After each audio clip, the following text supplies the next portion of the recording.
வணக்கம் நண்பர்களே. நம்மள எத்தனை பேருக்கு ட்ரெஸ் எடுக்கும்போது லேபிள் பார்க்குற பழக்கம் இருக்கு? அப்படியே லேபிள் பார்த்தாலும் எத்தனை பேர் இந்த மாதிரி லேபிள் பார்த்துட்டு இது வேணாம்னு வச்சுட்டு வேற ட்ரெஸ் எடுத்திருக்கீங்க? எத்தனை பேர் தன்னோட விசேஷத்துல பட்டுப்புடவிலையும் வேஷ்டிலையும் கரைப்பட்டுடக்கூடாதுன்னு ரொம்ப கவனமா இருந்திருக்கீங்க?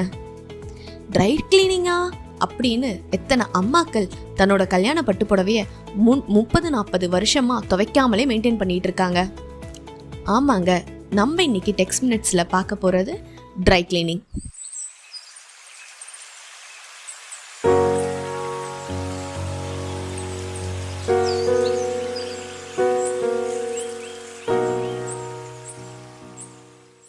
ட்ரை கிளீனிங்கோட ஹிஸ்ட்ரி என்ன தெரியுமா?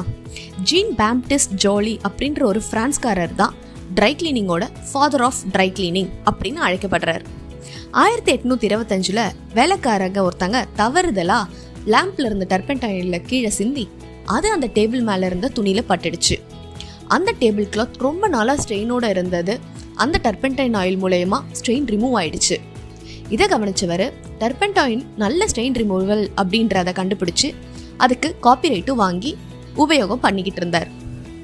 அதோட இல்லாம வேற வேற கெமிக்கல்ஸை ட்ரை பண்ணி அவர் பிஸ்னஸ்ல மேலோங்கி வந்துட்டார். ஆனாலும் அந்த கெமிக்கல்ஸ் எல்லாம் ரொம்ப ஹார்ம்ஃபுல்லாகவும் சம்டைம்ஸ் ஃபயர் ஆக்சிடென்ட்ஸும் ஏற்பட்டு பயங்கரமான புரட்சிகள் எல்லாம் வந்தது. காலப்போக்கில் இப்போ ஹார்ம்ஃபுல் ரொம்ப கம்மியான கெமிக்கல்ஸ் யூஸ் பண்ற அளவுக்கு நம்ம ட்ரை கிளீனிங்ல வளர்ந்துருக்கோம். இது போன்ற சுவாரஸ்யமான தகவலை தெரிஞ்சுக்கிறதுக்கு எங்க பேஜை ஃபாலோ பண்ணுங்க, சப்ஸ்கிரைப் பண்ணுங்க, உங்க ஃப்ரெண்ட்ஸோட ஷேர் பண்ணுங்க.